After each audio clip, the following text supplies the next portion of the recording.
రాకడలో ఎత్తబడేటువంటి భక్తులకు సాదృశ్యంగా లేక దృష్టాంతంగా హనోకు ఎత్తబడటం జరిగింది. హనోకు ఎత్తబడక మునుపు ఎలా జీవించాడో భవిష్యత్తులో ఎత్తబడవలసిన మనం కూడా అలానే జీవించాల్సి ఉంది. దేవుని వాక్యం చెప్పింది, హనోకు దేవునికి ఇష్టడై ఉండెను గనుక దేవుడు మరణము చూడకుండా హనోకును కొనిపోయెను. దేవుడు హనోకుని శరీరంతోనే ఆయన మరణం పొందకుండా ప్రభు అతన్ని తీసుకున్నాడు. కడవరి దినాల్లో, అంత్య దినములో ఒకవేళ యేసయ్య రాకడకు ముందు మనమందరం ఉంటే మనల్ని కూడా దేవుడు హనోకు వలె ఆరోహణం చేయిస్తాడు. మేఘముల మీద మనము కొనిపోబడుదుము, ఆ మీదట సజీవులమై నిలిచిండు మనము ప్రభువుని ఎదుర్కొనుటకు మేఘముల మీద కొనిపోబడుదుము. తెసలోనికైలకు రాసిన పత్రిక, మొదటి పత్రిక 4వ అధ్యాయము 15వ వచనం నుంచి చదువు. మేము ప్రభువు మాటను బట్టి మీతో చెప్పునదేమనగా, ప్రభు రాకడ వరకు సజీవులమై నిలుచుండు మనము నిద్రించిన వారి కంటే ముందుగా ఆయన సన్నిధి చేరము. ఆర్భాటముతోను ప్రధాన దూత శబ్దముతోను దేవుని బోరతోను పరలోకం నుండి ప్రభు దిగివచ్చును. క్రీస్తునందుండి మృతులైన వారు మొదట లేతురు. ఆ మీదట సజీవులమై నిలిచిండు మనము వారితో కూడా ఏకముగా ప్రభువును ఎదుర్కొనుటకు ఆకాశ మండలమునకు మేఘముల మీద కొనిపోబడదుము. అద్దుగో, ఆ మీదట సజీవులమై నిలిచిండు మనము ప్రభువుని ఎదుర్కొనుటకు ఆకాశ మండలమునకు. ప్రభువుని ఎదుర్కోవడానికి ఆకాశ మండలానికి అడ్రస్ చెప్పాడు. ప్రయాణం చేసే పద్ధతి కూడా చెప్పాడు. మేఘముల మీద కొనిపోబడతాం. యేసు ప్రభు ఆరోహణమైనప్పుడు, ఒలీవల కొండ మీద ప్రభు ఆరోహణమైనప్పుడు ఒక మేఘము ఆయనకు అడ్డొచ్చింది, తీసుకొని వెళ్ళిపోయింది. మేఘవాహనుడు మేఘం మీద ఎక్కి వెళ్ళిపోయాడు అన్నమాట. మేఘాలను తనకు వాహనంగా చేసుకున్నాడు మన దేవుడు. అలాగే అంత్యకాలంలో మనం కూడా అలాగా మేఘం మీద ఎక్కి ప్రభువుని ఎదుర్కొంటాం. అయితే ఫస్ట్ మాత్రం సమాధుల్లో ఉన్న వాళ్ళు లేపబడతారు. ప్రభువునందుండి మృతులైన వారు ముందు లేపబడతారు వరుస క్రమంలో. తర్వాత మనం మార్పు నొంది వెళతాం. ఇది హనోకు అలాగునే మరణము చూడకుండా ఎత్తబడ్డాడు. మనం కూడా అలాగా చివరి ఘట్టంలో ఎత్తబడతాం. ఎత్తబడక మునుపు హనోకు దేవునికి ఇష్టడై ఉన్నట్టు మనం కూడా దేవునికి ఇష్టంగా ఉండునట్లు జాగ్రత్తగా చూసుకోవాలి. దేన్ని బట్టి హనోకు దేవునికి ఇష్టడయ్యాడు అన్న ప్రశ్నతో ధ్యానం చేసుకున్నాం. ఏమిటి దేన్ని బట్టి ఇష్టడయ్యాడు అంటే, ఆయన చాలా మంచిగా ప్రవర్తించాడు, చాలా నీతి క్రియలు చేశాడు, చాలా దాన ధర్మాలు చేశాడు, చాలా పవిత్రంగా ఉన్నాడు, నోటిని కాచుకున్నాడు, నాలుకను అదుపులో ఉంచుకున్నాడు, నేత్రాశ పాపం చేయలేదు, శరీరాశ పాపం చేయలేదు, జీవపు డంబానికి వెళ్ళలేదు, అన్నిటినీ అధిగమించి చాలా పరిశుద్ధుడుగా పవిత్రుడుగా నడుచుకున్నందున హనోకు దేవునికి ఇష్టడయ్యాడా, లేకపోతే మరి ఇంకొక దాని వల్ల ఇష్టడయ్యాడా అంటే, మన నీతి క్రియలన్నీ దేవుని ఎదుట మనకు బాగుంటాయి మన నీతి క్రియలు, కానీ దేవుని ఎదుట మా నీతి క్రియలన్నీ మురికి గుడ్డలు అని యెషయా చెప్పినట్లు, మరి మన నీతి కార్యాలు ఎన్ని దేవుని ముందుకు తీసుకెళ్ళి మనం పెట్టినా వాటిని బట్టి మనం దేవునికి ఇష్టలంగా మారటం అసంభవం. ఎందుకంటే మొదటి మానవుల్లోనే అది జరగలేదు. దేవుడు చెప్పిన నీతి నియమాలు అదుపాజ్ఞల అక్షరాల అనుసరించి ఆదాము నిలిచి దేవుని ఎదుట ఉండలేకపోయినాడు. దేవుని ఎదుట దేవుని వ్యతిరేక కార్యానికి పూనుకొని ఆ తర్వాత జనాభా ఉత్పత్తి జరగటం జరిగింది. ఇక పుట్టే సంతానమంతా కూడా ఆ వ్యతిరేక ఆలోచనలతోనే పుట్టాం. కాబట్టి మనం మనంతటా మనం దేవుని ఎదుట పద్ధతిగా నడుచుకుని నిలబడి దేవుని మెప్పు పొందదామని ప్రయత్నించినా అది సాధ్యపడదు గనుకనే, ఆ శక్తి మనలో లేదు గనుకనే మన పాపములకు ప్రాయశ్చిత్తముగా దేవుడు తన అద్వితీయ కుమారుని పంపించి ఆయన రక్తమును మనకు విమోచన క్రయధనముగా చెల్లించి మనల్ని అందరినీ విమోచించి ఆయన యందు విశ్వాసముంచి నమ్మి బాప్తిస్మం పొందిన వారిలోనికి తన పరిశుద్ధాత్మను పంపి ఆ పరిశుద్ధాత్మ శక్తి ద్వారా ఇప్పుడు మనల్ని నిలబెట్టుకున్నాడు. దేవునికి స్తోత్రం కలుగునుగాక. మన ఆత్మశక్తి కాదు, దేవుడు మనలోనికి పంపిన పరిశుద్ధాత్మ శక్తి వలన మనల్ని నిలుపుకున్నాడు. ఈరోజు దేవుడిని నమ్ముకొని ఏదన్నా పద్ధతిగా బతుకుతున్నాం, ఏదన్నా కాస్త మంచిగా జీవిస్తున్నాం, సమాజంలో మనం వస్తున్నా పోతున్నా నలుగురు వందనాలు చెబుతున్నారు మన ముఖానికి అంటే అది మన గొప్పతనం కాదు. మనలో ఉండి దేవుడు జీవిస్తున్న జీవితానికి వాళ్ళు వందనాలు చెబుతున్నారు. నీకు కాదు, నీలో నివసిస్తున్న పరిశుద్ధ ఆత్మను వారు గుర్తెరిగి వందనాలు చెబుతున్నారు. ఆ పరిశుద్ధాత్మ నీలోనికి ప్రవేశించి ఆ శక్తిని నీకు ఇచ్చి వారి ఎదుట నీ సాక్ష్యాన్ని నిలపకపోతే నువ్వు వారి ఎదుట దూషణనే పొందుతావు కానీ వందనాలు పొందలేవు. ఒప్పుకుంటారా? ఏదన్నా మనల్ని గౌరవించి వందనాలు అన్నావు, వందనాలు అక్క అంటున్నారంటే ఎవరిని చూసి, ఎవరిని బట్టి? నీలో మార్పు తెచ్చిన దేవుని బట్టి. ఎలా నిలవగలిగావు మార్పులో అంటే పరిశుద్ధాత్మ శక్తి నీకు అనుగ్రహించబడింది కనుక ఆ శక్తిని బట్టి నిలుపుకున్నావు. నీ సొంత శక్తి కాదు. హనోకు దేవునికి ఇష్టుడై ఉన్నాడు. దేన్ని బట్టి అంటే ఒకే ఒక్క మాట చెప్పాడు, విశ్వాసమును బట్టి హనోకు దేవునికి ఇష్టుడై ఉండెను. విశ్వాసమును బట్టి హనోకు మరణము చూడకుండా కొనిపోబడెను. గుర్తుపెట్టుకోండి, మనం ఎంత మంచిగా ప్రవర్తించి దేవునికి ఇష్టలం అవుదామన్నా సాధ్యం కాదు. మనం ఆయన యందు విశ్వాసం ఉంచుటను బట్టి దేవుడు మన యందు ఇష్టపడతాడు. ఆయన యందు విశ్వాసం ఉంచిన వారిని దేవుడు ఇష్టపడుతున్నాడు. ఆయన యందు విశ్వాసం ఉంచకుండా ఎంత నీతిగా బతికినా ఇష్టుల లెక్కలోకి ఒక వ్యక్తి రాడు. మళ్ళీ చెప్తున్నా, దేవుని యందు విశ్వాసం ఉంచకుండా మానవుడు తన స్వనీతి క్రియల చేత ఎంత మంచిగా నడుచుకున్నా దేవునికి ఇష్టుడు కాజాలడు. ఎందుకంటే వీడు ఎంత జాగ్రత్తగా నిలబడ్డా ఎక్కడో చోట రంధ్రాలు కనపడుతూనే ఉంటాయి దేవునికి. ఎందుకంటే ఆయన తన కోణంలో నుంచి, తన పరిపూర్ణతలో నుండి మనల్ని గుర్తించినప్పుడు అష్ట వంకర్లు కనపడతాయి. తమ్ముడా మనకి బాయ్ జాగ్రత్తగా నువ్వు చెప్పు, స్తోత్రం చెప్పు, చెప్పు, గట్టి చెప్పు. ఏం కనపడతాయి? అష్టవంకర్లు కనపడతాయి. అందుకే నీ వల్ల కాదు నాయనా అని మనకి సపోర్ట్ ఇచ్చాడు యేసయ్య. ఇప్పుడు దేని విషయంలో హనోకు దేవుని యందు విశ్వాసం ఉంచాడు అనేది నేను చెప్దాం అనుకున్నాను, కానీ ముందు దానిలో సమయం చాలలేదు, అందుకని రెండవ దానిలోకి వచ్చాను. దేవుని యందు విశ్వాసం ఉంచే విషయంలో సహజంగా అందరూ కూడా తమ జీవితాల్లో ఏవైనా కార్యాలు జరిగే విషయంలో విశ్వాసం ఉంచాలి అనుకుంటారు. నువ్వు విశ్వాసం ఉంచినట్టయితే దేవుడు ఈ అద్భుతం నీకు చేస్తాడు. ప్రార్థన చేశావు, విశ్వాసంతో జరిగిద్ది కార్యం అని కార్యాలు జరిగే విషయంలో విశ్వాసాన్ని ఎక్కువ వాడతా ఉంటారు. అవునా? నువ్వు బాగా దేవుని యందు విశ్వాసం ఉంచి ప్రార్థన చేసినట్టయితే ఈ కార్యం జరిగిద్ది అని విశ్వాసం అనే పదం అక్కడ ఎక్కువ వాడటం నేను విన్నాను. కానీ ఒక కార్యసిద్ధికి మాత్రమే విశ్వాసము కాదు. వాస్తవంగా మనందరం పాపులం, మనందరం నరక పాత్రులం. కానీ మనం నరకానికి వెళ్లకుండా నిత్య జీవానికి వెళ్ళాలంటే మనందరి పాపములకు ప్రతిగా ప్రభు తన ప్రాణాన్ని ధారపోశాడు, చనిపోయి తిరిగి లేచాడు. ఆయన యందు విశ్వాసం ఉంచిన వారిని నిత్య జీవానికి తీసుకువెళతాడు అని మనం ప్రభువునందు విశ్వాసం ఉంచితే అప్పుడు మనకు నిత్య జీవం.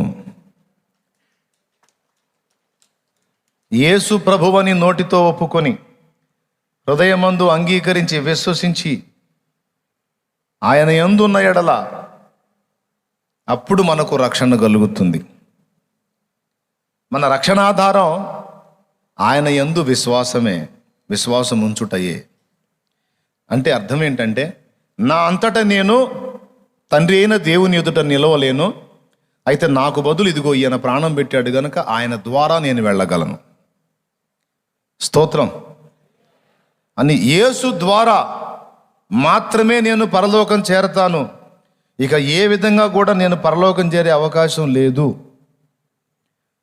అని నువ్వు గ్రహించి అలాగున్న ప్రభువుని విశ్వసించి ఆయన ఆజ్ఞకు విధేయత చూపి మారు మనస్సు పొంది పాత జీవితాన్ని త్యజించి నూతన జీవితం కొరకు బాప్తిస్మం పొందినట్లయితే నువ్వు దేవుని యందు విశ్వాసం ఉంచి క్రియ చేసిన వాడివి అవుతావు.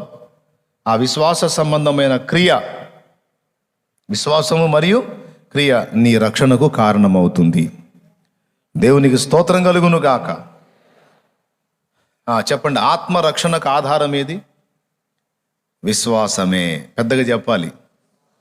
రైట్. నీవు నిత్య జీవం చేరున్నట్లు దేవుణ్ణి నమ్మవలసి ఉన్నది, దేవుని విశ్వసించవలసి ఉన్నది. ఒక అద్భుత కార్యం జరగటానికి మాత్రమే విశ్వాసం కాదు, అసలు మన రక్షణకు ఆధారమే విశ్వాసం. మీరు విశ్వాసమును బట్టి కృపచేతనే రక్షింపబడ్డారన్నాడు. మీరు దేవుని కృప చూపాడు మీ పట్ల, ఆ కృపను మీరు నమ్మారు, అదే మీ రక్షణ. క్లియర్గా ఉందా? ఏమన్నా డౌట్ ఉందా? క్లియర్గా ఉంది కదా? రైట్. హనోకు కూడా ఇదే నమ్మాడు. అబ్రహాము, హనోకులు సైతం ఇదే నమ్మారు. ఏమిటి అంటే, నేను 300 సంవత్సరాలు దేవునితో నడిచాను, ఈ 300 సంవత్సరాల జీవితంలో ఎన్నో అడుగులు జారిన అనుభవాలు ఉన్నాయి, ఎన్నో దారి తప్పిన అనుభవాలు ఉన్నాయి, ఎన్నో ఎదురు దెబ్బలు తిన్న అనుభవాలు ఉన్నాయి. కానీ ఎన్ని అనుభవాల్లో గుండా నేను ప్రయాణం చేసినా నేను ఆయన యందు నిరీక్షణ ఉంచి ఉన్నాను, ఆయన యందు విశ్వాసం ఉంచి ఉన్నాను. నేను నా మీద నేను ఆనుకోలేదు, కానీ నన్ను రక్షించగలడని ప్రభువునందు నేను నమ్మిక ఉంచాను. ఆయనే నా రక్షణ ఆధారమని తను పూర్తిగా దేవుని మీద విశ్వసించినందున హనోకు దేవునికి ఇష్టుడయ్యాడు. దేవునికి స్తోత్రం కలుగును గాక. ఉదాహరణకి ఆయన కూడా కుటుంబ జీవితంలో చెడిపోయిన సమాజం మధ్యలో బతికాడు హనోకు. భార్య కొన్నిసార్లు ఇబ్బంది పెట్టొచ్చు, పిల్లలు ఇబ్బంది పెట్టొచ్చు, వాళ్ళను తిట్టొచ్చు, కొట్టొచ్చు, ఏదో చేసి ఉండొచ్చు. మరి దేవునితో నడిచేవాడు అలాగా కోప్పడకూడదు, అలాగా తిట్టకూడదు, అలా కొట్టకూడదు అని కొన్ని నియమాలు ఉన్నాయి. మరి ఈ నియమాలు అక్షరాల హనోకు పాటించి ఉన్నాడా, లేదా ఎప్పుడైనా కోపతాపంలో చెయ్యి జారాడా, నోరు జారాడా అనేది మనం పరిగణలో తీసుకుంటే తప్పకుండా ఆయన జీవితంలో అవి జరిగే ఉండవచ్చు. ఒకవేళ అవి జరగకుండా ఆ దేవునితో పరిచయమైన దగ్గర నుండి చివరికి ఆరోహణమైన దాకా ఏ ఒక్క తప్పు హనోకులో కనబడకపోతే, హనోకు తనంతట తానుగా పరిపూర్ణుడుగా కనబడితే దేవుడు ఖచ్చితంగా రాయించేవాడు. హనోకు ఇంత పద్ధతిగా నడుచుకున్నాడు, ఇంత జాగ్రత్తగా ఉన్నాడు, ఇంత పవిత్రంగా ఉన్నాడు, ఇంత ఇదిగా ఉన్నాడు, అదిగా ఉన్నాడు అని రాయించేవాడు. కానీ హనోకు విషయంలో రాయించలా. అతడు దేవుని యందు విశ్వాసం ఉంచాడు, అంతే, ఇష్టడైపోయాడు అన్నాడు. ఈ ఒక్క మాటనే చూపించాడు, కానీ అతని పర్సనల్ లైఫ్లోని విషయాలన్నీ చూపించలా. ఎందుకు చూపించలేదు అంటే, మన కోణంలో ఆయన జీవితంలో కూడా ఎదురు దెబ్బలు తగిలి ఉండవచ్చు. అయితే హనోకు గొప్పతనం ఏంటంటే, ఎన్నిసార్లు తన ఆత్మీయ జీవితంలో ఎదురు దెబ్బలు తగిలినా అపవాదికి చోటు ఇవ్వకుండా దేవుని పాదాలనే గట్టిగా హత్తుకున్నాడు. అది ఆయన గొప్పతనం. మన ఆత్మీయ యాత్రలో, మన ప్రయాణంలో కొన్నిసార్లు మనం ఊహించని శోధనల్లో పడతాం. మనం అనుకోము అలా చేయాలని, మనకిష్టం లేదు అలా ప్రవర్తించాలని, అన్ఎక్స్పెక్టెడ్ అలా జరిగింది. ఎప్పుడైతే దేవుడు దుఃఖపడే చర్య మన ద్వారా జరిగిందో వెంటనే దురాత్మలు మనల్ని రౌండ్ చేస్తాయి, సైతాను మనల్ని రౌండ్ చేస్తాడు. రౌండ్ చేసి కొంతమంది మనుషులు ఉంటే మనుషుల్లో దూరతాడు, మనుషులు లేకపోతే మనల్ని ఆలోచనల చేత ప్రభావితం చేయడానికి పూనుకుంటాడు. బాగా వినండి, ఒక ముఖ్య సంగతి చెప్తున్నా. పక్కన మన తప్పు నెరిగిన మనుషులు ఉంటే వాళ్ళల్లోకి ప్రవేశించి, ఇప్పుడు ఉదాహరణకి భార్య రెచ్చగొట్టింది, ఇతడు భక్తిపరుడు, కోపం వచ్చింది, ఏదో ఒక మాట అన్నాడు, లేదా చెయ్యెత్తి ఒక దెబ్బ కొట్టాడు. తర్వాత బయలుదేరి కోటానికి బైబిల్ తీసుకున్నాడు. భార్య ఏమంటదండి? భక్తుడు, మహాభక్తుడు బయలుదేరాడు, నీలాంటి వాళ్ళ కోసమే దేవుడు ఎదురు చూస్తున్నాడు. అసలు నీ ప్రార్థన వింటాడా దేవుడు? అసలు దేవుడి ముందు నువ్వు ఒక వేషధారివి, చేసిందంతా చేసి మళ్ళీ తగుదనమ్మా అని పోతున్నావు ఆ దేవుని దగ్గరికి. సిగ్గులేదు? అసలు బైబిల్ గ్రంథం ఎట్లా పట్టుకోబుద్ధి అవుతుంది నీకు? పరిశుద్ధ గ్రంథం ఎట్లా పట్టుకుంటున్నావు? నువ్వు చేసిందేమిటి? ఏం ముఖం పెట్టుకొని దేవుని సన్నిధికి వెళ్తావు అని భార్య అనొచ్చు, భర్త అనొచ్చు, పిల్లలు అనొచ్చు, తల్లులు అనొచ్చు. లేదా పక్క వాళ్ళతో గొడవ అయితే వాళ్ళు కూడా అనొచ్చు. నువ్వు బైబిల్ తీసుకుని వెళ్తుంటే, ఈ ముసుగులకి ఈ వేషాలకి ఏం తక్కువ లేదు, భక్తులు బయలుదేరిపోతూ ఉంటారు, చేసే అన్ని చేసి అని వేస్తారు మాటలు. స్తోత్రం అనరా?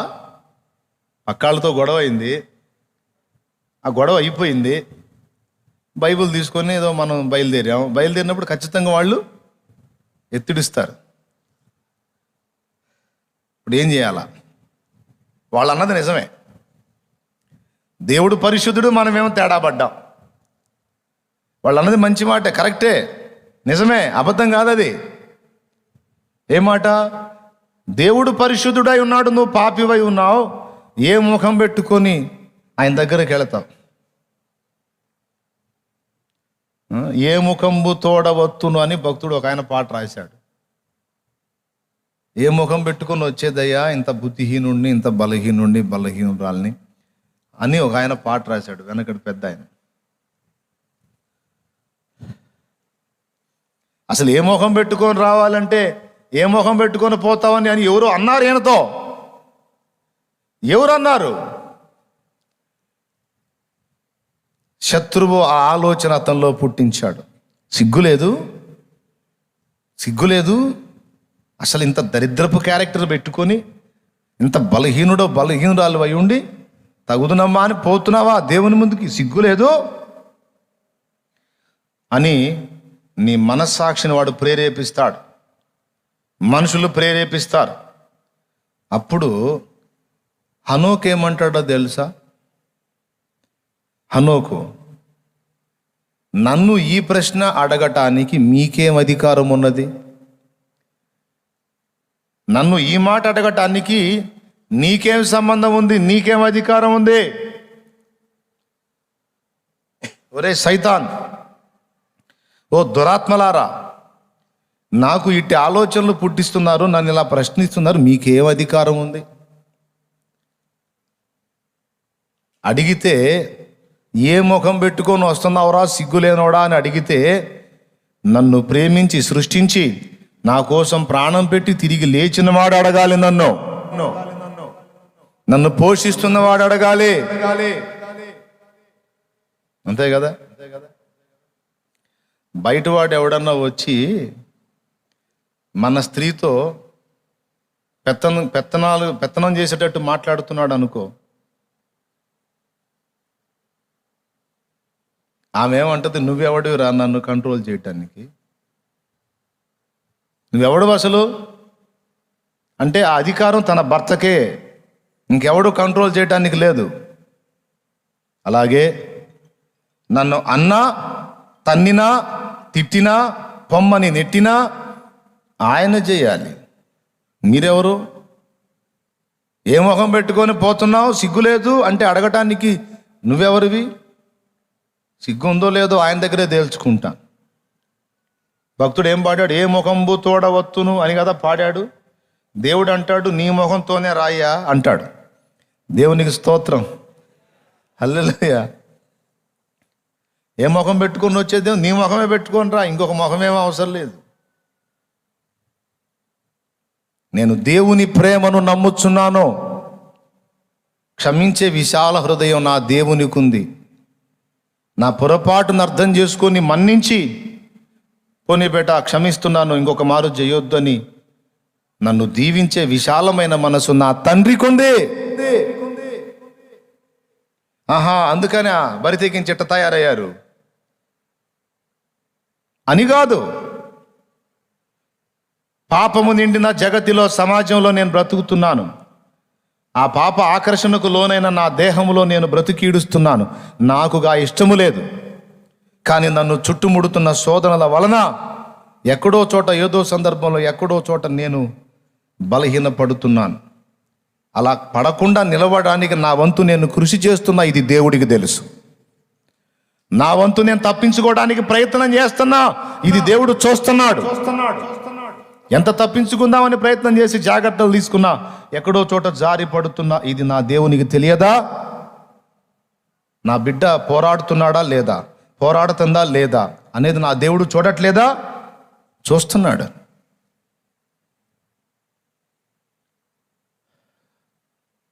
సైకిల్ తొక్కటానికి ప్రయత్నం మానుకుంటే బాధపడతాడు తండ్రి. తొక్కేదానిలో కింద పడ్డా ఫీల్ అవుతాడా? సైకిల్ తొక్కటం నేర్చుకుంటూ కింద పడ్డాడు అనుకో, పరిగెత్తుకుంటూ పోయి లాగి పటాపటా కొట్టి సిగ్గులేనోడా, దరిద్రుడా అంటాడా? ఏమంటాడు? నవ్వుతాడు. కింద పడి ఈడు ఏడుస్తా ఉంటే ఆయన నవ్వుతాడు.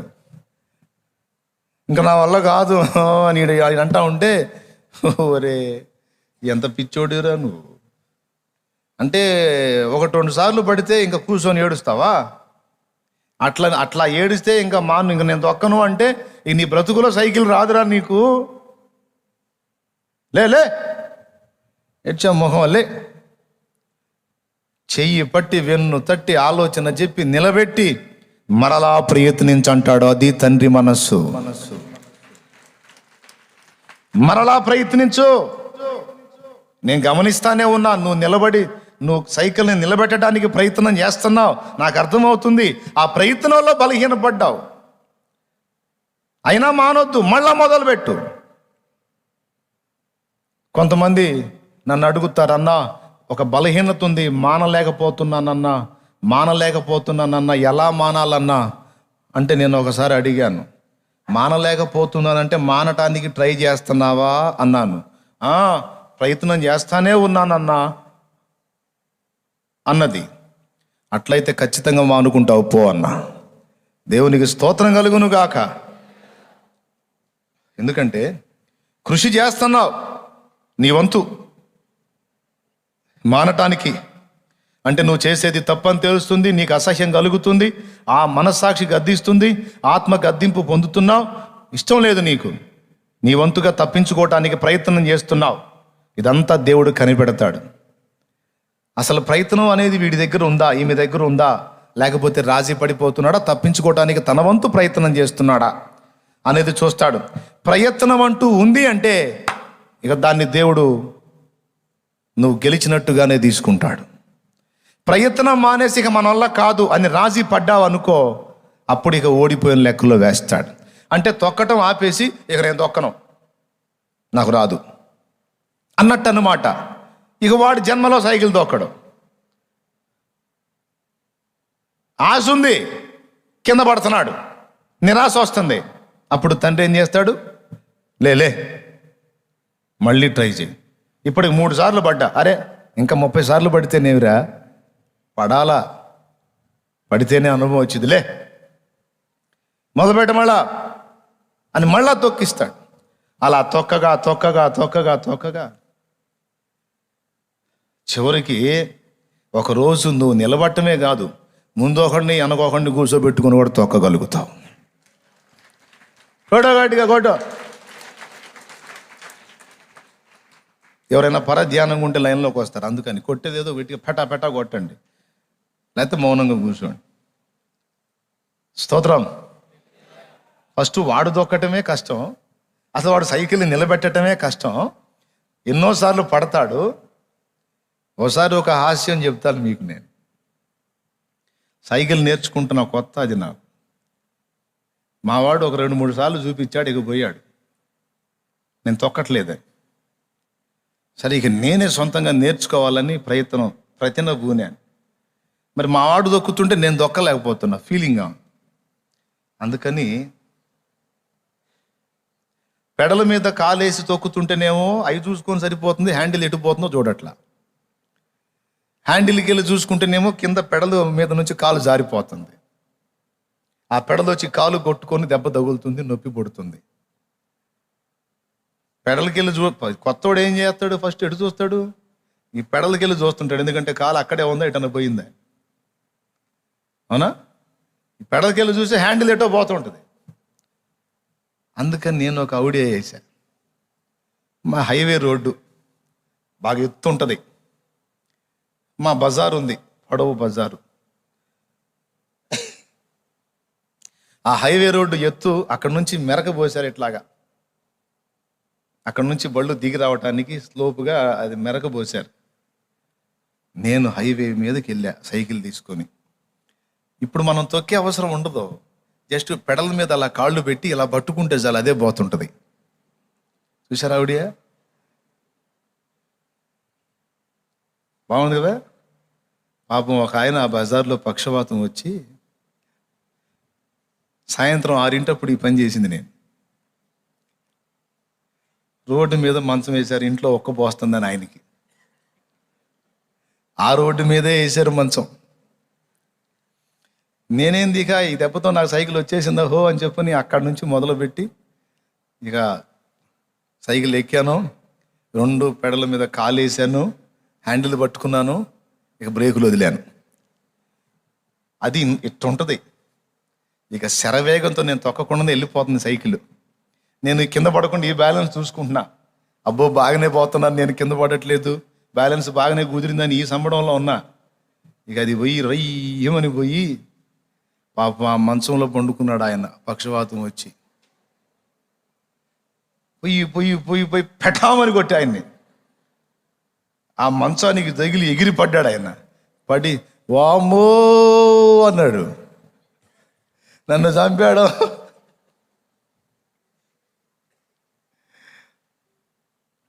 నేను కూడా కింద పడ్డా. మరి అది అక్కడ బ్యాలెన్స్ కాల. ఇప్పుడు రోడ్డుకు ఏదన్నా అడ్డు వస్తే పక్కకి ఎలా తిప్పాలో తెలియదు, ఇలాగ పట్టుకొని పోతున్నా. సరిగ్గా మంచం అందుబాటులోకి వచ్చింది, అది కూడా ఆయన తల సరిగ్గా ఉంది. అయితే దేవుడి దయ వల్ల మంచంలో ఉన్నాడు కాబట్టి ఇబ్బంది లేదు. అది విడిగా కానీ కూర్చున్నట్టయితే ఇక అప్పటితో వెళ్ళిపోయేవాడు. ఇక వాళ్ళందరూ నన్ను లేపి, సైకిల్ లేపి, ఎవరని చూస్తే ఫలానా వాళ్ళ అబ్బాయి. ఎవడరా నువ్వు, బుద్ధి లేదా, పిల్లోడిని బాబా అని పంపించారు. పాపం ముసలివాడిని చిన్నగా లోపలికి తీసుకెళ్ళారు. దేవునికి స్తోత్రం కలుగును గాక. హల్లెలూయా. అది చాలా అవమానం అనిపించి ఇంకా సైకిల్ తగ్గకూడదు అనిపించింది. మళ్ళీ మావాడు దొక్కుతా కనపడుతున్నాడు. అంత కాకపోతే ఈసారి బజార్లో కాదు కానీ ఇంకో దగ్గర చూసుకుందామని ఇంకో దగ్గర చిన్న సైకిల్ తీసుకున్నా. చిన్న సైకిల్ తీసుకొని దాని మీద వెనక కూర్చొని హ్యాండిల్ పట్టుకొని తొక్కడానికి చిన్నగా ప్రయత్నం చేసి మొత్తం మీద ఎట్టకేలకు సైకిల్ నేర్చుకున్నా. సైకిల్ మొదట తాను దాన్ని నిలపటమే కష్టం, తను దాని మీద సింగిల్గా నడపటమే కష్టం. కానీ కొద్ది కాలం సాధన తర్వాత, బాగా వినాలి, కొద్ది కాలం సాధన తర్వాత తానొక్కడే కాదు అనేక మందిని ఎక్కించుకొని తొక్కగలిగేంత స్థాయిలోకి వెళ్ళిపోతాడు ఒక మనిషి. అనేక మందిని అంటే 100 మందిని ఎక్కించుకోవడానికి కాదు, తడవకిద్దరిని ఎంతమందినైనా చేరవేయగలుగుతాడా లేదా? అదే సాధన మానేస్తే ఇక వాడిని ఒకటి ఎక్కించుకొని పోవాల్సి వచ్చింది. అవునా? వాడిని ఒకటి ఎక్కించుకొని పోవాల్సి వచ్చింది. అదే పడతానో లెగుస్తానో ఆయన యందే విశ్వాసం ఉంచి ఆయన పాదాలే పట్టుకొని పెనుగులాడితే ఒకనాటికి నువ్వు నిలబడతావు, ఖాయమిది. చెప్పు గట్టిగా స్తోత్రం చెప్పు. అస్సలు నీకు డౌటే అక్కర్లేదు, నా వల్ల కాదేమో, నిలవలేనేమో, నేను తేడా పడతానేమో, వీక్ అవుతున్నాను, అది ఇదని సైకిల్ కానీ తొక్కడం చేతగానో ఆడబడేసి కింద కూర్చొని ఏడిసినట్టు ఏడవ్వా.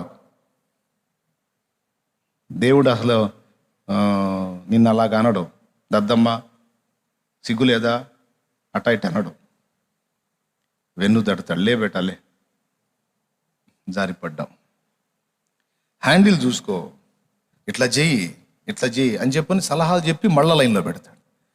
ఇది నమ్మాలి మనం. కానీ దేవుణ్ణి అలా నమ్మకుండా సైతానుగాడు శోధిస్తాడు. ఏ మొహం పెట్టుకొని పోతావు, ఏ మొహం పెట్టుకొని పోతావు అంటే పురుషోత్తం గారు పాడినట్టు పాడాలి. ఏ మొహమే ఉంది, నా మొహమే. మసిబొగ్గువలే నా మానసమెల్లగా పేదో శాసమోహముల్ మచ్చలై. మసిబొగ్గువలే నా మానసమెల్లగా పేదో శాసమోహముల్ మచ్చలై. హసితమగు ప్రతి నాగుతుడువను గసటు గడిగి పవిత్ర పరపను. హసితమగు ప్రతి నాగుతుడువను గసటు గడిగి పవిత్ర పరపను. నసువులిడు నీ రక్తమేయని మసలకిప్పుడు సిలువనిదెగని. ఉన్న పాటున వచ్చు చున్నాను నీ పాద సన్నిధి కో రక్షక. ఉన్న పాటున వచ్చు చున్నాను నీ పాద సన్నిధి కో రక్షక. ఎన్న సఖ్యము గాని పాపములన్నీ మోపుగ వీపుపై బడి యునవిదే నడలేక తొట్టిల్లు చున్నవాడను నన్ను దయగను. ఉన్న పాటున వచ్చు చున్నాను నీ పాద సన్నిధి కో రక్షక. దేవునికి మహిమ. ఏమని చెబుతున్నాడండి? ఎన్న సఖ్యము గాని పాపములన్నీ మోపుగా వీపుపై బడి ఉన్నవి ఇదే నడలేక తొట్టిల్లు చున్నవాడను నన్ను దయగను. నేను ఎలాగున్నానో అలాగే నీ దగ్గరకు వస్తున్నాను, నన్ను కనికరించు, నీ రక్తముతో నన్ను గడుగయ్యా అని ఆ మహానుభావుడు ఏడ్చి పాడాడు. అది విశ్వాసం ఉంచుట. సైతాను మాటల మీద నమ్మకం ఉంచి దేవుడికి దూరం అయితే అవిశ్వాస లెక్కలోకి వెళ్ళిపోతా. అంటే దేవుని ప్రేమను నీవు సందేహించినట్లు అవుతుంది. దేవుని విశ్వసించటం అంటే ఆయన కార్యాలు చేసే శక్తిని విశ్వసించటం మాత్రమే కాదు, ఆయన ఇచ్చే రక్షణ విషయమై మాత్రమే విశ్వసించుట కాదు. అసలు ఆయన నిన్ను ఎంత ప్రేమిస్తున్నాడో ముందు నువ్వు అది నమ్మాలి. దేవుడు నన్ను అమితముగా ప్రేమిస్తున్నాడు. నేనంటే ఆయనకి ఎంత ప్రేమ అంటే చచ్చిపోయేంత ప్రేమ. చచ్చిపోయేంత కాదు, చచ్చిపోయినంత ప్రేమ. ఇంతగా నన్ను ప్రేమించే నా తండ్రి నన్ను అర్థం చేసుకోడా? నిశ్చయంగా నన్ను అర్థం చేసుకోగలడు. నా మట్టుకు నేను ప్రయత్నిస్తున్నాను, పోరాడుతున్నాను. పాపమును అసహించుకొని దాని జోలి ఏమీ ఇక లేకుండా నేను పోరాడుతున్నాను. ఆయనను నన్ను అంటుతుంది గనుక నేను సైతాను స్వరానికి రెస్పెక్ట్ ఇవ్వను. ఎందుకంటే వాడు నన్ను దేవుడి నుంచి దూరం చేయటానికి మాట్లాడతాడు. మంచి మాటల్లా కనపడే దూరం చేసే మాటలై. ఆ పరిశుద్ధుని దగ్గరికి, ఆ పవిత్రుని దగ్గరికి, అంత ప్రేమమైన దగ్గరికి, ఇంత పాపివి నువ్వు. బాబా ఎంత కరెక్ట్గా ఉందో చూడు. ఎట్లా పోతావు అంటే నువ్వెవరివి నాయన, నీకేం సంబంధం? ఇవన్నీ ఆయన అనమను, నన్ను నా దేవుణ్ణి అనమను, అప్పుడు మానుకుంటాను నేను. ఒరే ఇంత పరిశుద్ధుణ్ణి, ఇంత పవిత్రుణ్ణి, ఇంత నీతిమంతుణ్ణి నా దగ్గరికి సిగ్గు లేదంట్రా వచ్చావు అని ఆయన అనమను, అప్పుడు ఆగుతా. నువ్వెవడివిరా నాకు చెప్పడానికి? ఏ మనుషునితో అయినా సరే అదే చెప్పాలి. నువ్వెవరివి నన్ను ఆగమనటానికి? నా దేవుడు నన్ను అంటే అప్పుడు ఆగుతా. కానీ ఆయన అనడం, నా యొద్దకు వచ్చు వారిని నేను ఎంత మాత్రము బయటకు త్రోసివేయను అన్నాడు. ఆ? నువ్వు కింద పడి కూడా మళ్ళా పోయి ఆయన దగ్గర కూర్చున్నావంటే ఆయనకి ఏం అర్థమవుతుంది? పాపం వీడి వంతు వీడు ప్రయత్నం చేస్తున్నాడు, పాపం బలహీన పడ్డాడు, అయినప్పటికీ నా ప్రేమను నమ్మాడు, నేను క్షమిస్తానని నమ్మాడు, మళ్ళీ అవకాశం ఇస్తానని నమ్మాడు, అందుకే నా దగ్గరకు వచ్చాడు. పోన్రా బాబు, ఇంకా చేయకు, జాగ్రత్తగా చేయి, మళ్ళా సాధన చేయి, మళ్ళా ప్రయత్నం చేయి. నీకు ఈ కారణాల చేత చిక్కుపడుతున్నావురా, అలా ఆ సమయం ఇయ్యకురా బాబు, తప్పించుకోరయ్యా, తప్పించుకోమ్మా, ఆ స్పాట్లోకి వెళ్ళకు, అక్కడికి వెళ్ళినప్పుడు నువ్వు శోధించబడుతున్నావు, వెళ్ళొద్దు, ఆ వాతావరణం ఏర్పరచుకోకుండా జాగ్రత్త పడు అని చెప్పి, బుద్ధి చెప్పి, మళ్ళీ సలహా చెప్పి పంపిస్తాడు. అంతేగాని ఛీ పో అనే కఠినాత్ముడు నా దేవుడు కాడు అని హనోకు నమ్మాడు.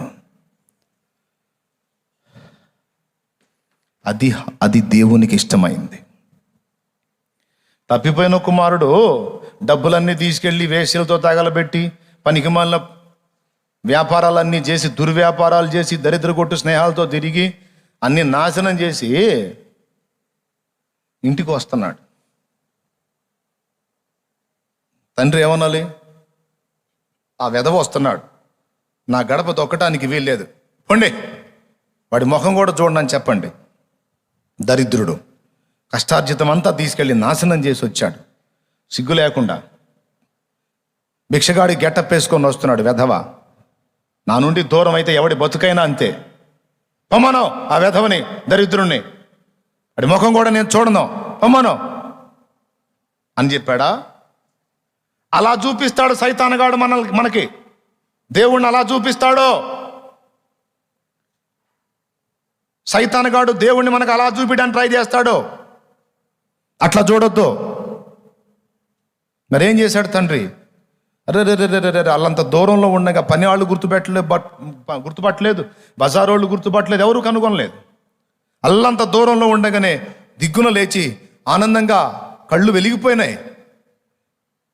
పెద్దవాడు పరిగెత్తుకుంటా వెళ్తున్నాడు, పనివాళ్ళు వెంటబడ్డారు. అయ్యగారు పడిపోతారు, ఏమిటి ఈ ఆనందం, ఏమిటి పరుగేమిటి అంటే చెప్పట్లా, పరిగెత్తుతూనే ఉన్నాడు. అన్నీ నష్టపుచ్చి తగలబెట్టి పాడుపాడైపోయి భిక్షగాళ్ళలాగా అయిపోయి వచ్చిన కొడుకును చూసుకొని పరిగెత్తుకుంటా వెళ్ళి అమాంతం కౌగిలించుకొని మెడ మీద పడి ముద్దులు పెట్టుకుంటున్నాడా ఆ పిచ్చి తండ్రి.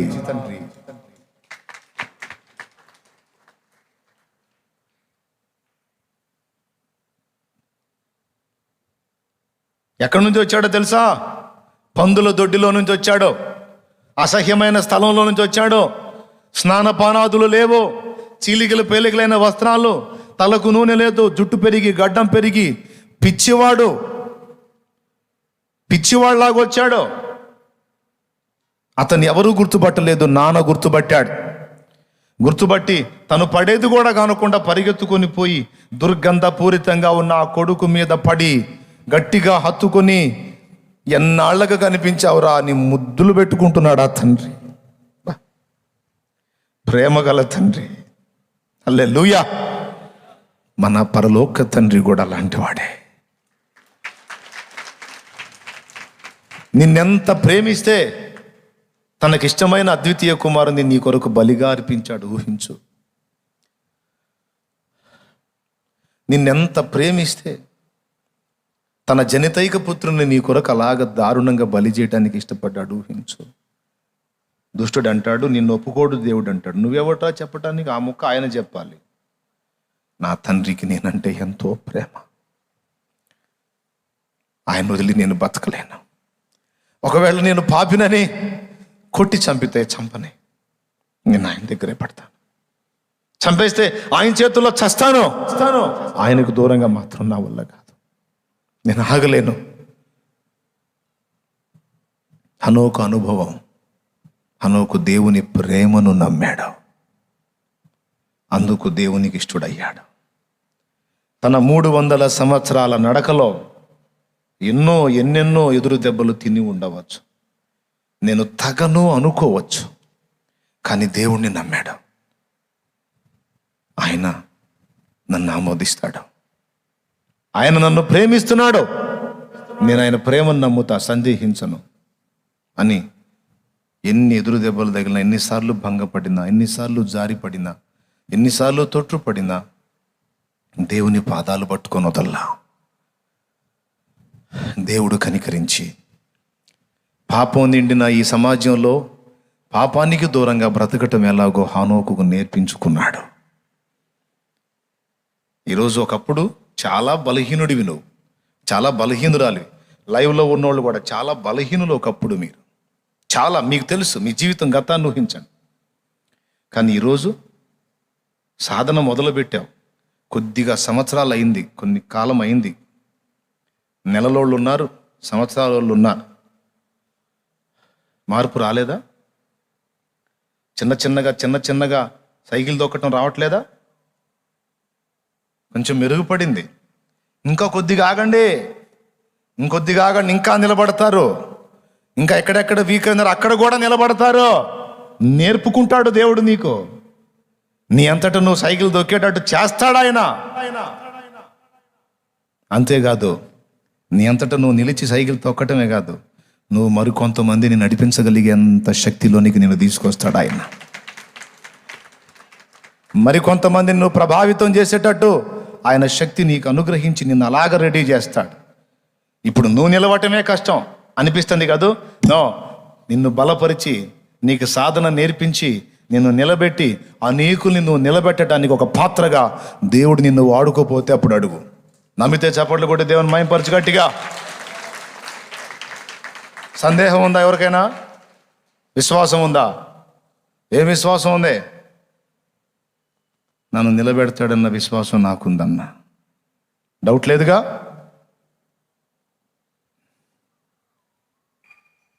ఆలోచనల్లో, చేతల్లో, క్రియల్లో ఎక్కడన్నా తొట్టుపడిన అనుభవాలు నీ జీవితంలో పొడ చూపితే అవకాశం ఉన్నంత వరకు వాటి జోలికి పోకుండా జాగ్రత్త పడు. ఎందుకంటే అదొక మానసిక క్షోభ. తొట్టుపడి దేవుడు కనికరిస్తాడు, దేవుని వైపు మళ్ళుకోవచ్చని తొట్టు పడటానికి ప్రయత్నిస్తే మానసికంగా, శారీరకంగా గుల్ల అయిపోతావు. అందుకని ఆ గతి నీకు పట్టకుండా ఉన్నట్లు ముందే పాపాలకు దూరంగా జాగ్రత్తగా ఉండటానికి నీ వంతు కృషి నువ్వు చెయ్యి. అయినప్పటికీ నీ కూడా ఎక్కడన్నా దుష్టుడు నిన్ను శోధిస్తే నువ్వు దేవుని వైపు మళ్ళుకునే విషయంలో దేవుని యందు విశ్వాసం ఉంచమని మాత్రం చెప్తున్నాను నేను.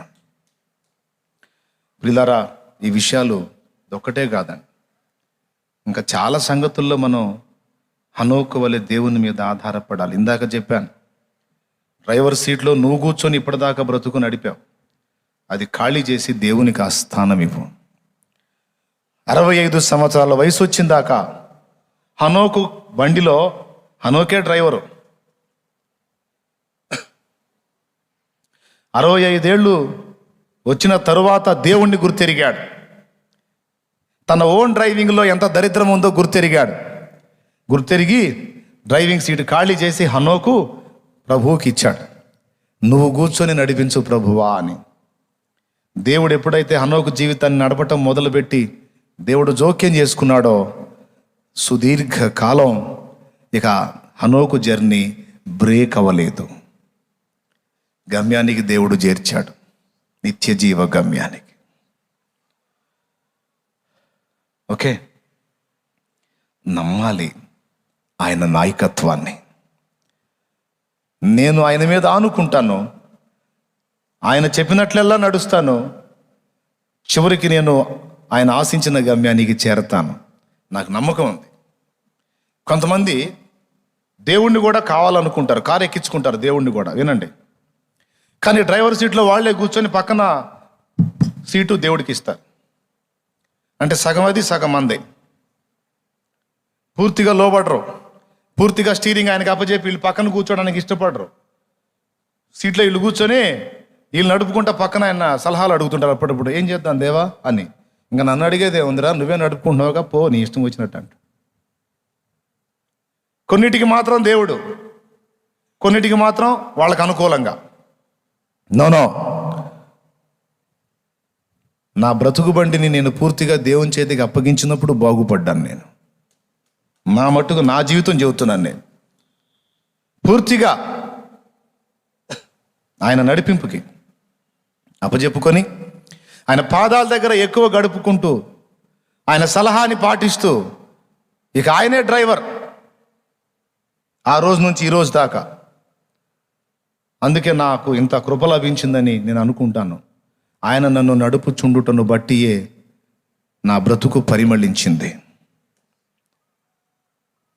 హల్లెలూయా. మీకు కూడా పరిమళించిన జీవితం కావాలి అంటే స్వచ్ఛందంగా మీ బ్రతుకు బండి స్టీరింగ్ని యేసయ్య చేతికి అప్పచెప్పండి. ఏంటి ఆయనకి అప్పచెప్పావంటే, నడిపిస్తాడు నా దేవుడని పాడండి. పాడండి.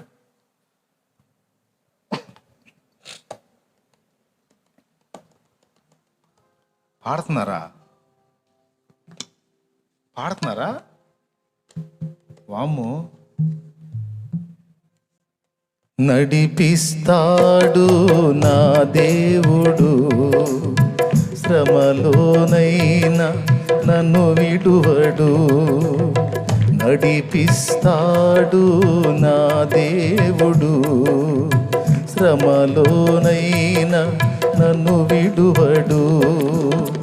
అడుగులు తడబడిన, అలసట పైబడిన, అడుగులు తడబడిన, అలసట పైబడిన, చేయి పట్టి వెన్ను తట్టి చక్కని ఆలోచన చెప్పి, చేయి పట్టి వెన్ను తట్టి చక్కని ఆలోచన చెప్పి, నడిపిస్తాడు నా దేవుడు, శ్రమలోనైనా నన్ను విడువడు. నడిపిస్తాడు నా దేవుడు, శ్రమలోనైనా నన్ను విడువడు. అంధకారమే దారి మూసిన, నిందలే నన్ను తీసిన, అంధకారమే దారి మూసిన, నిందలేనను కృంగదీసిన, తన చిత్తం నెరవేర్చుతాడు. గమ్యం వరకు నన్ను చేర్చుతాడు. తన చిత్తం నెరవేర్చుతాడు. గమ్యం వరకు నన్ను చేర్చుతాడు. నడిపిస్తాడు నా దేవుడు, శ్రమలోనైనా నన్ను విడువడు. నడిపిస్తాడు నా దేవుడు, శ్రమలోనైనా నన్ను విడువడు. నీ భవిష్యత్తు శూన్యంగా నీకు కనపడుతుండొచ్చు. నీ నెక్స్ట్ స్టెప్ ఏమిటో నీకు అర్థం కాకపోతుండొచ్చు. నువ్వు దీనంగా దేవుని పాదాల దగ్గర కూర్చొని, దేవా నా జీవితం నీ చేతుల్లోనే పెట్టుకున్నాను, నీ మనసుకు తోచినట్లు నన్ను నడిపించు, నువ్వేం చేసినా నీ చిత్తమే ప్రభు, నీట ముంచినా పాల ముంచినా నువ్వే యేసయ్యా, ఇక నాకుగా వేరే ఆలోచనలు ఏమీ లేవయ్యా. నా జీవితంలో ఏది నువ్వు ముందుకు తీసుకొస్తావో, ఏది నీ చిత్తమని నువ్వు స్పష్టపరుస్తావో ఆ అడుగు వేయటానికి నేను సిద్ధంగా ఉన్నానయ్యా. నీ వైపే చూస్తున్నాను, ఇక వేరు నిరీక్షణ లేదు ప్రవ్వా, నాకు నువ్వే నిరీక్షణ ఆధారం ప్రవ్వా అని నీ ప్రతి అడుగు విషయమై దేవుని కొరకు నువ్వు కాచుకున్నట్లయితే, నేను చెప్తున్నా, అద్భుతమైన ఆశీర్వాదకరమైనటువంటి నడిపింపు దేవుడు నీకు అనుగ్రహిస్తాడు. ఒక మనిషిని నమ్మి మనిషి మీద ఆధారపడితే మనం ఖచ్చితంగా మోసపోవచ్చు. కానీ దేవుని నమ్మి దేవుని మీద ఆధారపడి నడవటం మొదలు పెడితే అలాంటి వ్యక్తి నాశనమైనట్టు చరిత్రలో లేదు. మనుషుల్ని నమ్మి సర్వనాశనమైన వాళ్ళు ఉన్నారు. కానీ అవన్నీ పక్కన పెట్టేసి, తమ్మును తాము నమ్ముకోవటం, మనుషుల్ని నమ్ముకోవటం అనే సెక్షన్ పక్కన పెట్టేసి, దేవుని నమ్మి జీవితాన్ని దేవుని చేతికి అప్పచెప్పి దేవుని అదుపాజ్ఞల్లో కనుసన్నల్లో నడుచుకోవటానికి ఇష్టపడిన వాడు చెడిపోయినట్టు చరిత్రలో లేదు.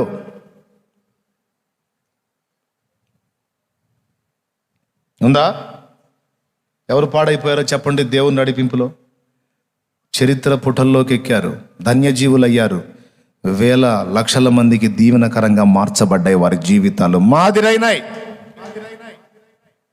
దేవుని సంకల్ప ప్రకారం రెడ్ ఇండియన్ల మధ్యలోకి సేవ చేయడానికి వెళ్ళాడు డేవిడ్ బ్రైనార్డ్. పట్టుమని తన బ్రతుకాలంలో 5 సంవత్సరాల సేవలో 100 మందిని కూడా సంపాదించాడో లేదో డౌటే. కానీ ఆ 100 మందిని సంపాదించడం కోసం ఆయన పడిన పాటలన్నిటిని ఒక డైరీలో రాస్తే ఆ డైరీ మిషనరీలను తయారు చేసింది. ఆయన శ్రమల అనుభవాలు రాస్తే ఆ అనుభవాలు చదివిన విలియం కేరీ ఇండియాకు వచ్చాడని డేవిడ్ బ్రైనార్డ్ బుక్ మీద నేను చదివాను. డేవిడ్ బ్రైనార్డ్ డైరీ వలననే డేవిడ్ లివింగ్స్టన్ ఆఫ్రికా ప్రాంతానికి మరియు చైనా ప్రాంతానికి సేవకు వెళ్ళాడని నేను గుర్తించాను. వాళ్ళిద్దరూ కూడా సామాన్యులు కాదు. ఈరోజు పరిశుద్ధ గ్రంథం మన చేతుల్లో ఉందంటే ఎవరు మొదట? William Carey. దక్షిణాఫ్రికా, ఆఫ్రికా ఖండం, చీకటి ఖండం. ఆ ఖండంలో క్రీస్తు సువార్త జ్వాలలు రగిలినాయంటే డేవిడ్ లివింగ్స్టన్. వీళ్ళిద్దరినీ కనీసం 100 మందిని కూడా రక్షించలేకపోయినటువంటి డేవిడ్ బ్రైనార్డ్ జీవితం, డైరీ వాళ్ళను లేపింది. ఎంత దీవెన! దేవుని సంకల్ప ప్రకారం అడుగులు వేసిన వాడు తాను ఉండి చెప్పాల్సిన అవసరంలో తను వెళ్ళిపోయిన తర్వాత ఆయన రాసిన బుక్ గొప్ప గొప్ప మిషనరీలను తయారు చేసి లక్షల కోట్ల మందికి ఆశీర్వాదకరంగా మార్చిపడేసింది. ఏ చరిత్రలో చెబుతావు దేవుణ్ణి నమ్మి పాడైపోయినాడని? ఏ గ్రంథంలో చెప్తావు దేవుణ్ణి నమ్మి భ్రష్టు పట్టాడని? ఎవడో సైతాను సంబంధులైన మనుషులు అంటారు, దేవుణ్ణి నమ్ముకున్నాక ఇట్ట అయిపోయావురా నువ్వు అన్నోడు దెయ్యమే. దేవుణ్ణి నమ్ముకున్నాక ఇట్ట అయిపోయావమ్మా నువ్వు అన్నదెల్లా దెయ్యమే, మనుషులు కాదు. దయ్యం వాళ్ళలో ఉండి అంటుంది.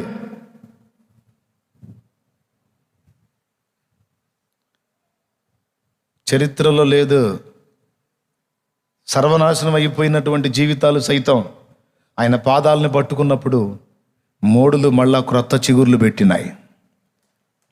చేదుతో నిండిపోయిన జీవిత అనుభవాలు ఆయన పాదాలు పట్టుకున్నప్పుడు మధురమైన అనుభవాలుగా మారిపోయినాయి.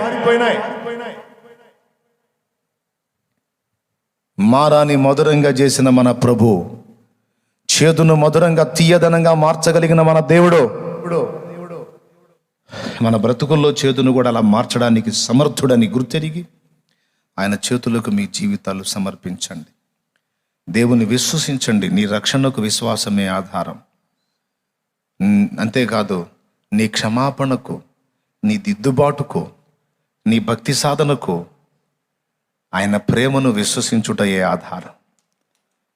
సైతాను సంబంధులకి ఎడమివ్వబాకు. జారిపడిన దేవుని పాదాలే కౌగిలించుకో. తప్పిపోయిన కుమారుడు తన తండ్రి ప్రేమ గలవాడని నమ్మాడు. అలా నమ్మి వచ్చినందుకు సంతోషించాడు నాన్న. వెంటనే పరిగెత్తుకొని పోయి మెడ మీద పడి ముద్దులు పెట్టి ఏమన్నాడు? వీని వస్త్రాలు తీసివేయండి అన్నాడు. పాప పంకిలమైపోయినటువంటి ఆ పాపిష్టి క్రియలన్నిటిని కూడా ప్రభు కడిగివేసి నూతన వస్త్రాలు అనే పరిశుద్ధ క్రియలను అలంకరింపజేస్తాడు. పందుల దొడ్డిలో దుర్గంధపూరితమైన స్థితిలో ఉండి వచ్చినటువంటి కొడుకుని శుభ్రపరిచి పరిమళ తైలం తన మీద పోయించాడు. కొన్ని నిమిషాల క్రితం వరకు కూడా అతడు ఒక అసహ్యుడు, దుర్గంధపూరితుడు, భిక్షగాడు, యాచకుడు, హేయుడు. కానీ తండ్రి దగ్గరికి వెళ్ళి తండ్రిని ఆశ్రయించిన తర్వాత కొన్ని నిమిషాలలోనే ఎంత ఆశ్చర్యకరమైన మార్పు అంటే, తన తల శుభ్రపరచబడింది, తైలము చేత అంటబడింది, తన వస్త్రాలు తీసివేయబడ్డాయి, నూతన వస్త్రాలు కట్టబడ్డాయి, తన దేహం శుభ్రపరచబడింది, పరిమళ తైలం పోయబడింది. భిక్షగాళ్లాగా దిక్కు దశ లేని స్థితిలో వచ్చిన వాడు తండ్రి యొక్క అధికార ఉంగరం పొంది మళ్ళా క్షణాలలో ఆస్తిపరుడైపోయాడు. కొట్టు చప్పట్లో. ఎప్పుడు? సైతాను స్వరం విని అక్కడే ఆగిపోయినప్పుడా, లేకపోతే దేవుని ప్రేమను విశ్వసించి పరిగెత్తినప్పుడా? తండ్రి ప్రేమను విశ్వసించి పరిగెత్తినప్పుడా? ఎప్పుడు వచ్చింది ఆ కృప?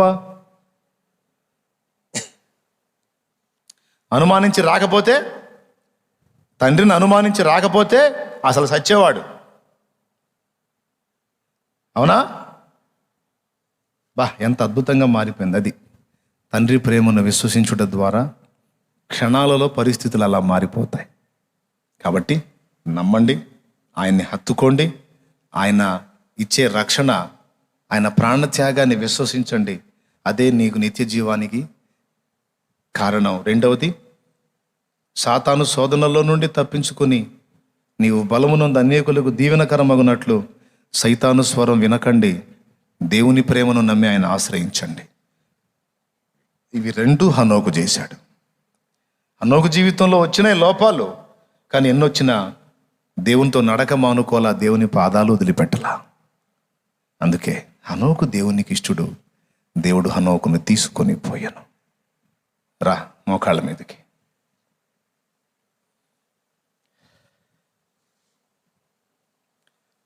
త్వరగా